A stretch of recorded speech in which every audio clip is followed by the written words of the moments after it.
Chapter 4. Frank Churchill. On Christmas Day, the ground was covered with snow. The Woodhouses and John Knightley and his family did not go out to pray in the church. The only visitor at Hartfield was Mr. Knightley. Emma felt more cheerful. She had decided not to tell anyone about Mr. Elton's proposal of marriage. The weather was too bad for Harriet to visit Hartfield, and Emma was pleased. A few days later, the weather had improved. It was not so cold, and most of the snow had disappeared. John Knightley and his family got ready to leave Hartfield and return to their home in London. Mr. Woodhouse wanted Isabella to stay longer, but she had decided to go home. She was never happy when she was apart from her husband and children. That same evening, Mr. Woodhouse received a very polite letter from Mr. Elton. The young man was leaving Highbury for a few weeks. He was going to stay with friends in Bath. Mr. Elton sent Mr. Woodhouse his good wishes, but said nothing about Emma. All that night, Mr. Woodhouse worried about Mr. Elton's journey to Bath. Emma told Harriet the truth about Mr. Elton's feelings the next day. Harriet was very upset. The pretty girl cried and cried, but she did not blame Emma. Harriet blamed herself. Mr. Elton was a gentleman. He could never love her. She knew that now. Emma invited Harriet to stay at Hartfield. She tried to help her friend to forget Mr. Elton. The Westons had been expecting Frank Churchill to visit them at Randall's, but he did not come. Mrs. Churchill was ill again, and Frank could not leave her. "Mrs. Weston is very disappointed," Emma said to Mr. Knightley. "I am sorry too, but Mr. Weston now hopes that his son will come in the spring." "I cannot understand that young man," Mr. Knightley said angrily. The name of Frank Churchill always made Mr. Knightley angry. "He must be very selfish," Mr. Knightley went on. "I know that Mrs. Churchill is a difficult woman, but Frank Churchill could come to Highbury if he wanted to. He has plenty of money and plenty of time. I heard that the young man was on holiday in Weymouth in the summer, so he can leave Enscombe when he wants to. Frank Churchill must do his duty," Mr. Knightley went on, "and that duty is to visit his father and his stepmother, Mrs. Weston. He should tell Mrs. Churchill this." Emma laughed. "Mr. Knightley, you do not understand," she said. "Frank Churchill is dependent on the Churchills. They have given him money and a good education. It is his duty to please them." "It is his duty now to please his father," Mr. Knightley replied. "Frank Churchill has enough time to go on holiday by the sea. He has enough time to write long letters to the Westons. He must find enough time to visit Highbury too." "You want to think badly of Frank Churchill," Emma said. "You have never met him, but you do not like him." "That is not true," Mr. Knightley replied. "I do not want to think badly of him. I am sure that Frank Churchill is a fine young man with very good manners." "Then he will be welcome in Highbury," Emma told her friend. "How excited everyone will be when he comes at last." "I do not care if he comes or not," Mr. Knightley said. "I am not a silly young girl. I have no interest in Mr. Frank Churchill. I refuse to talk about him any more." A few days later, Emma and Harriet were walking together in Highbury.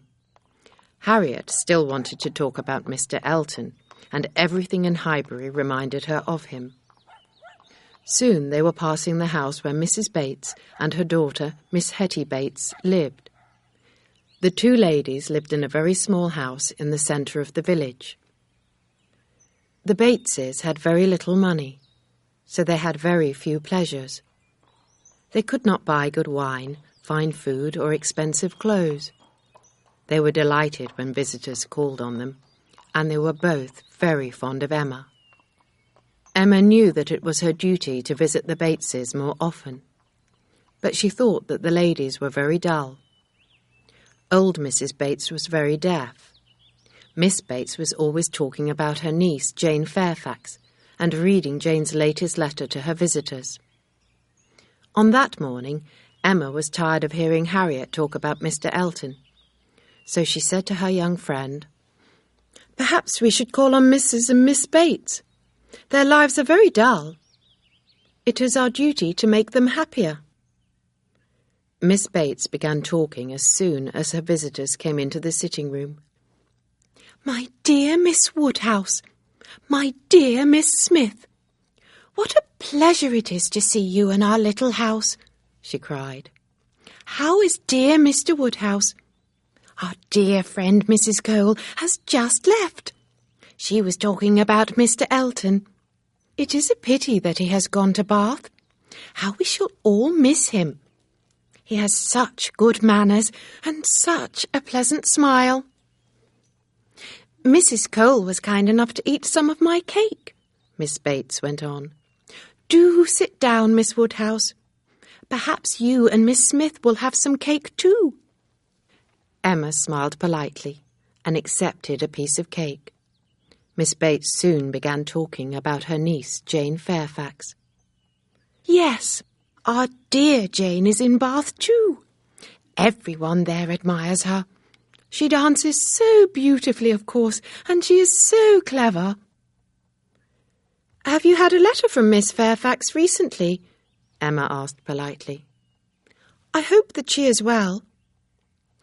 "Thank you, Miss Woodhouse, thank you.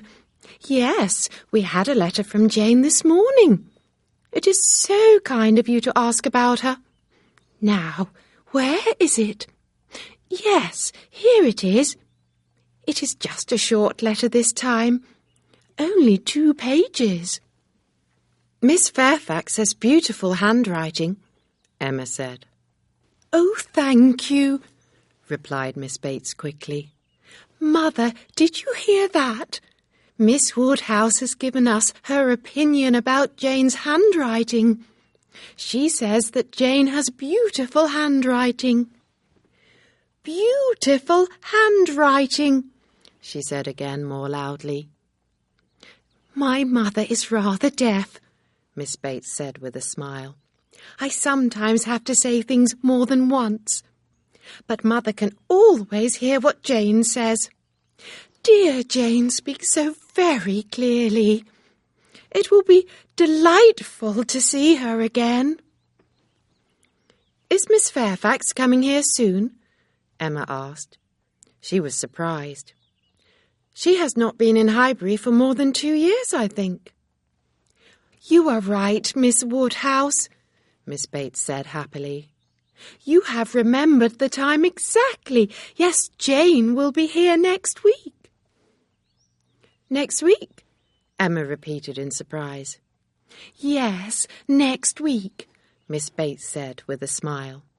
"It is all in her letter, and she will be staying with us for 3 months. Mother and I are so pleased."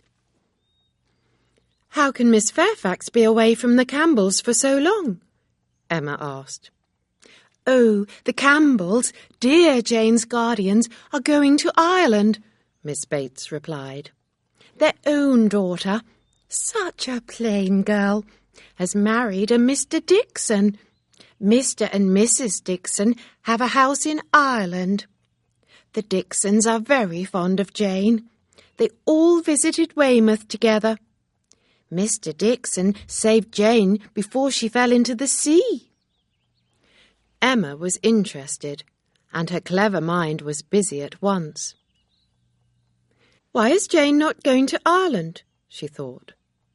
"Perhaps Mr. Dixon, whose wife is very plain, is too fond of the beautiful Jane Fairfax." Emma wanted to know more. "I am surprised that Miss Fairfax is not going to Ireland," she said. "Mrs. Dixon is Miss Fairfax's dear friend, I believe." "That is true, very true," Miss Bates replied. Mr. and Mrs. Dixon both wanted Jane to go with them, but our dear niece has been ill. Jane caught a cold in November and has not been well since then.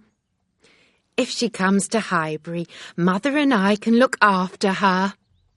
Jane is always happy here, as you know, Miss Woodhouse.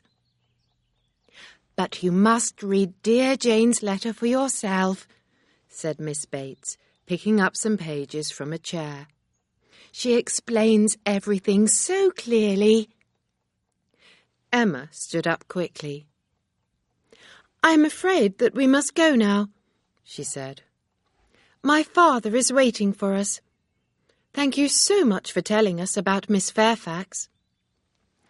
As they walked back to Hartfield, Harriet asked Emma to tell her all about Jane. Why does Jane Fairfax live with the Campbells and not here in Highbury with Mrs. and Miss Bates? Harriet said. It is an interesting story, Emma replied. Jane Bates, Mrs. Bates's younger daughter, married a soldier named Lieutenant Fairfax. He was killed fighting for his country soon after baby Jane was born. Before he died, Lieutenant Fairfax saved the life of Colonel Campbell. Then, when Jane Fairfax was 3 years old, her mother died and Jane became an orphan. The Campbells looked after Jane as well as their own daughter, Emma continued. And when Jane was 9 years old, they became her guardians. The Campbells gave Jane a good home and a good education, and she has lived with them ever since. So, the Campbells are rich, Harriet said. No, they are not, Emma replied. If Jane does not marry, she may have to become a governess. She has had a good education and she is clever. She will do well. Let us talk about someone else, Harriet, Emma said. I am tired of Jane Fairfax. I was hoping that Frank Churchill was coming to Highbury, not Jane. I am far more interested in Frank. Emma did not like Jane Fairfax, but she did not know why. The two girls were the same age, and they should have been friends.